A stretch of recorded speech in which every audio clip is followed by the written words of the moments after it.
श्यामने 1,500 रुपयाला एक जुना मोबाईल खरेदी केला आणि 300 रुपये डिस्प्ले, 250 रुपयाची बॅटरी व 500 रुपये वेगळा खर्च लागला त्याला मोबाईल नीट करायला. आणि त्यानं तो मोबाईल 5,000 रुपयात विकला. तर त्याला किती नफा किंवा तोटा झाला? 1,500 रुपये खरेदी किंमत होती.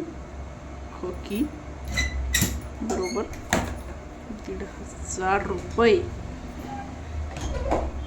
आणि त्याचा खर्च बा आहे 300, हे 250, किती झाले 550 आणि 500 1,050 रुपये.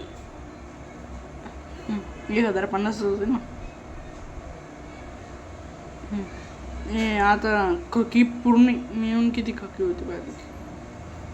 जे खरेदी किंमत किती होती त्याची?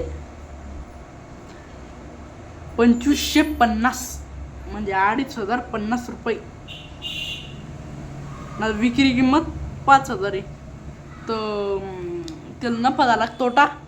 त्याला काय झाला? नफा. तर नफ्याचं सूत्र काय आहे? विक्री किंमत वजा खरेदी किंमत. विक्री किंमत किती आहे? 5,000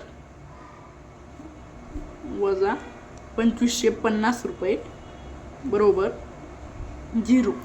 आता 500तून 200 किती राहिले? 245 रुपये.